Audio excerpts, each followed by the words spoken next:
G'day, and welcome back to the world of Deathopia. We are here once again, about to get run over. One moment. Let's just yeet over this train so we don't get run over. Good. Ooh. And here is what my current project is going to be. I think I do need to have these corners in.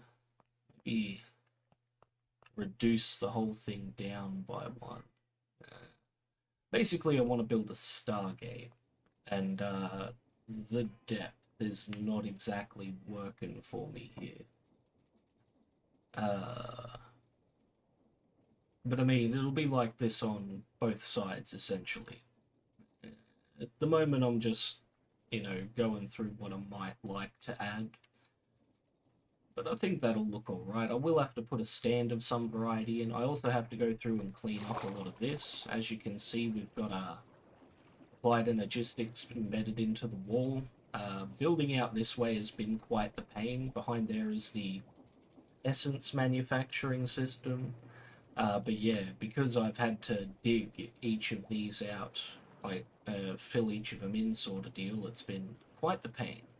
But I will go through and cover the outside of this in time. Maybe not today, mind you, because, yeah, got this to work on. Now, I did have to change the size of the portal itself. It's now 11 by 11, so it's 9 by 9 in the middle. Or is it 9 by 9 on the outside? No, I think it's 9 by 9 on the outside, sorry. And, yeah, it's also sitting one above where the train tracks lead in. And it's like this on both sides, so it looks nice, I guess. Yeah, I'm going to get stuck into deciding on a colour palette and whatever else I might need, and I will be back shortly. Hey, so in preparation for building my lovely Stargate and the systems that are around it, or more point procrastinating doing the actual thing, I've decided to upgrade my machines. This is just so I have additional crafters, mind you. It is slowly getting through it. It seems the logic processors are the bottleneck there. You know what? I can stop uranium manufacturing altogether and free up that one for what should be the crafting of... no. What's going on? Every so often it should craft a silicon. Oh, it's because I still have them. Okay. Cool. Well, I'm not going to complain about that. But yeah, this will give me 5 in total, each of which having 256 megabytes of, or kilobytes? Yeah, kilobytes of storage capacity for crafting, which is not too bad. One moment. Well, voice is not doing so well today. But yeah, after this, I need to get around to making factories. Now, I need to make 25 factories in total. However, I don't have any of these factories at the moment, so it's 25 times however many. So I have to, for the ultimate tier, 100 atomic alloys, 50 ultimate control circuits, 50 diamonds, and the, what's it called? 5 elite factories. But then for the elites, we need, 100 reinforced alloy, 50 elite control. So it's going to scale really quickly as I go down. But I'm going to make the resources from top to bottom just so it's there. Because once it comes time to actually do this, I'm going to have to tear the machines out and do the actual crafting. So, yay fun. Yeah, I'm going to get stuck into this. Evidently, it's time to sleep as well as the colonists are in bed. And, yeah, when I'm ready to make a bit more progress, I will be back. Okay, so we're here and we're processing the last of the resources required for the massive factory upgrade. Once this osmium's done and the gold, I will have all I need. For instance, we have 50 of each of the control circuit types and 100 of all the alloy types, which is what I need to, process all of this good stuff. We now have all of the gold and osmium done. Down here, I've also upgraded the inscribers. They're running very efficiently now, I must say, and that's most excellent. No, we need to go down this way, don't we? Wait. Ooh, what am I? Oh, right, I'm upgrading all of these. Aha. So, first thing we got to do is collect all of these factories, well, machines that are going to become factories. And I'm about to run out of space to do so. Wow. Well, we'll just quickly dump a bunch of those in here. Uh-huh. Ooh, hello. What we got going on here? There we go. Yeah, that's taking a fair bit more than I thought it would. That should be all 25. Alright, oh, hello.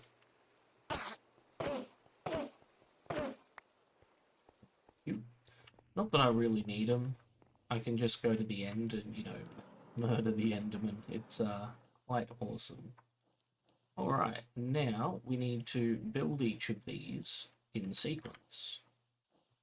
First, the basics. Oh, you know, I probably should have done that too, but oh well. Here we go. So, we're doing basic smelting factory. 5. Basic enriching factory.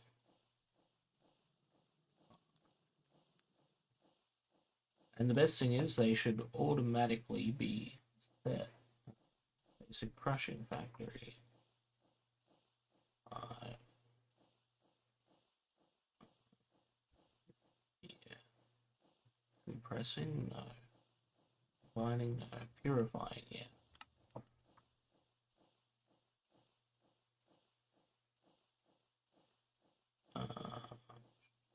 Injecting? Yes. I'm gonna speed this up for you guys.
Okay, so I am back. 1, 2, 3, 4, 5, 6, 7, 8. Yeah, I might be a bit too stoned for this, but that's 9. So we can now process stacks of 9 at a time, but I might cap it at 8. So basically, the max on these is going to be set to 8. And essentially, each machine will be able to be sent a maximum of 8 at a time. I have to do this, but yous are lucky and don't have to watch me do this, because this is going to take time, so I will be back. Okay, so I am back, and I had a couple of clips that I have had to purge, because I'm an idiot, and it would have just been dead air for half the fucking time. In any case, we are back here with my Blaze cake making machine, because I decided to do some upgrades on it. Now, it was producing more cinder flour than I could use, so I had to keep dumping the cinder flour down into the chest and manually moving it over. It became a pain, so I figured, why not automate it? So here we have a chest that stores cinder flour. It is on a storage bus, so all of my cinder flour ends up in that chest. That is then hooked up to this beautiful thing. It will emit a signal only if this chest has got content in it, of course, and that is sent over to lock out this one. So they're on the same frequency. Now, this one, which I'm going to need to place a torch under here for what's happening in a moment. This one is a double cinder frequency, and it is fed off that down there. So when an egg is sent into here, it will automatically dispense one cinder flour. Now, this is a pulse repeater, and you might have already worked out what the problem with it was. We don't want a repeater, we want an extender. We want to control the amount of time that the output goes for. So, we're going to set that to inverted mode, which I don't know if I've ever used that before, to be perfectly honest, but it works wonders. Now, to start, we need to chuck in some cinder flour. It's going to start the process. Then we see, ooh, did that work? Kind of.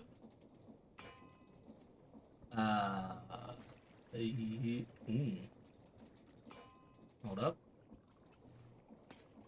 Oh, wow. Wait, really? But I can't turn this down any further.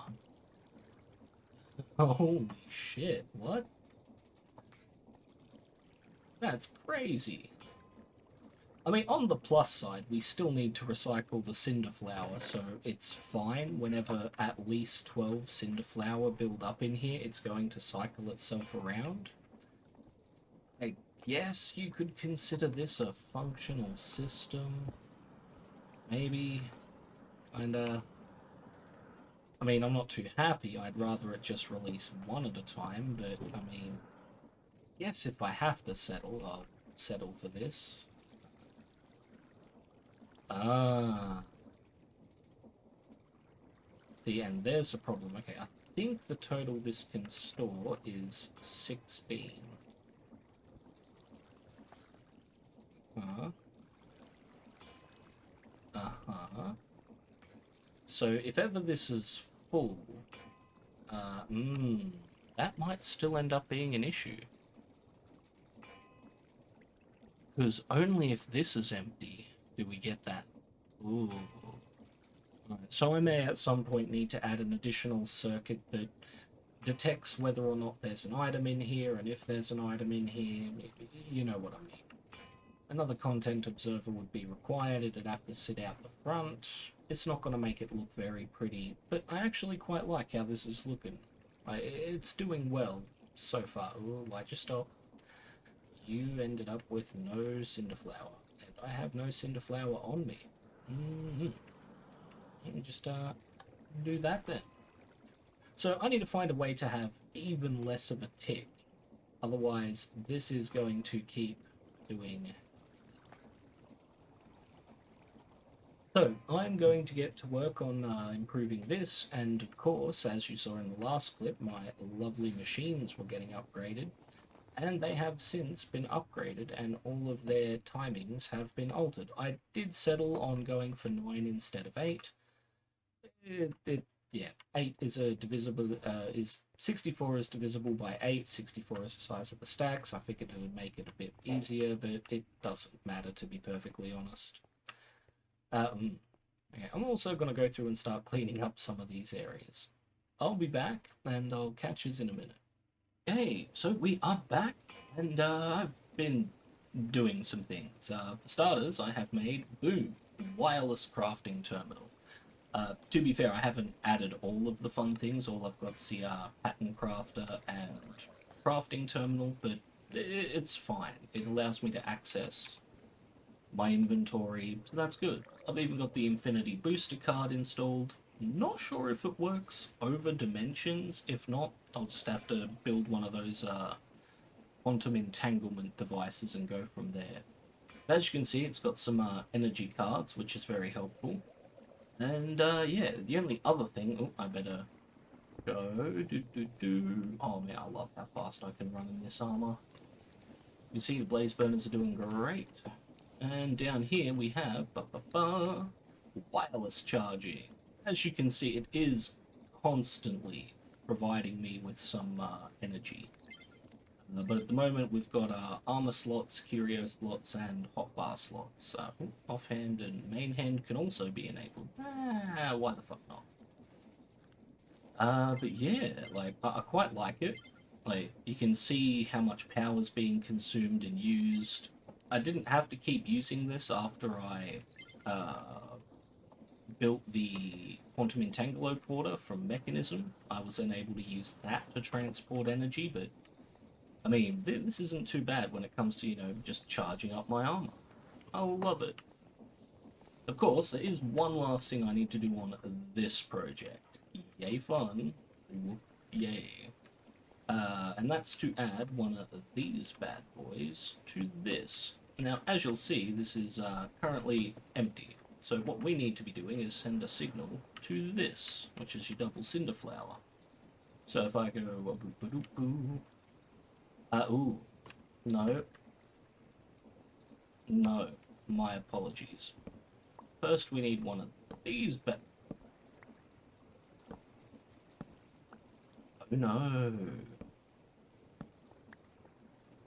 Hey, what? Come on. Really? Oh, man, that sucks so much. Damn it. I had this great plan in my head, but no. Apparently, fuck me, right? Okay, what about, like... Oh, wait, I can't do it that way, can I?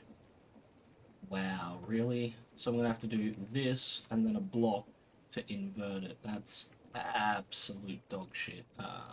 We'll get some, like, concrete then. Actually, no. No, we will take a... Yeah, brass casing. There we go. Brass casing. Then we invert the signal. Then we slap this bad boy down. Then, oh, we need some flour.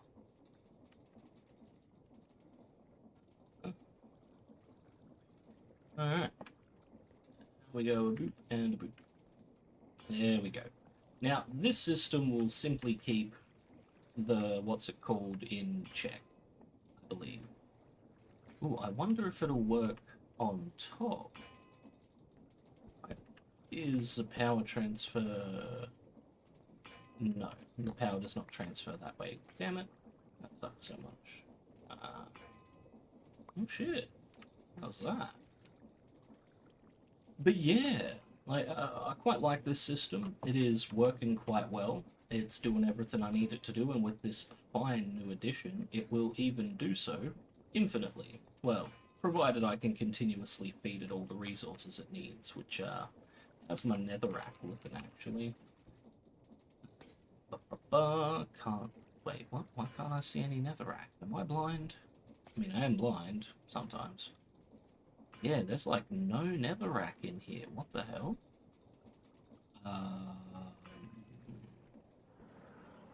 Oh right, that's because I turned this into an exporter. So all of my, that's crazy. Huh, so all the netherrack has been converted into cinderflower. I might have to go mining a little later. But yeah, at least for now, anytime we get too much cinder flour in here, it's going to be recycled back up into there, and because that unfortunately drains all of the cinder flour, as you just saw then, this activates and puts some new cinder flour in to keep the system operational. Ideally, I'd like to put the, I don't know what to call this, but this behind it. Unfortunately, there isn't exactly enough room back here. Specifically, I'd have to move the entire system down by one.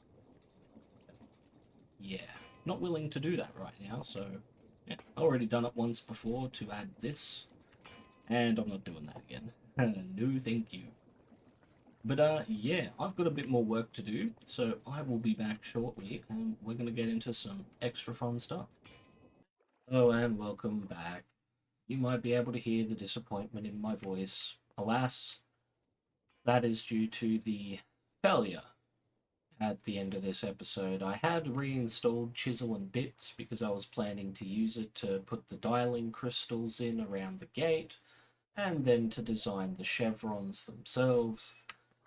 Fortunately, that just hasn't worked. Whenever I install Chisel and Bits, I get that same delayed stop that I had. Oh shit. Ah, that's a train. Yeah, I get that same delayed stop that I had last time. I think it's because I didn't remove the chisel blocks from down underground before uninstalling Chisel and Bits. So I think every time I reinstall it now, all of those blocks are just replaced. It's the only reason I can think of, because originally Chisel and Bits didn't cause the game to take 100 years to, save. So unfortunately, there's not a lot I can do about that. I can show off what my solution is, although that is not a solution I plan to work on anytime soon. It's a lot of work. It's a lot of bloody block placements and a lot of, yeah, just random time wasted. But yeah, out here, far away from any form of civilization or build, I've got this large platform here. Now this platform is the same color as the gate itself, and yeah, it is the size of one map. Exactly one map. So in this, I can build, say, the gate crystal, and the gate crystal will then be able to be have several maps of it and just orient them in the way they need to be oriented, and that'll be fine. Uh, then of course I need to do another. I think it's 23 positions I have above the water. So that's 23 of the chevrons that I'll need to build in this massive structure. It's a lot of block placing. I'm not the best with artistic shit. So yeah, this gets saved for another time, unfortunately. But yeah, other than that, I mean, this episode's been rather productive, if you ask me. Although it's actually been a while. I'm not sure if there'll be another one coming out next week, or if maybe I'll be doing something else. We shall see. But yeah, for now, I am going to leave you all to it. Always, thank you for joining me. Have a good one, and goodbye.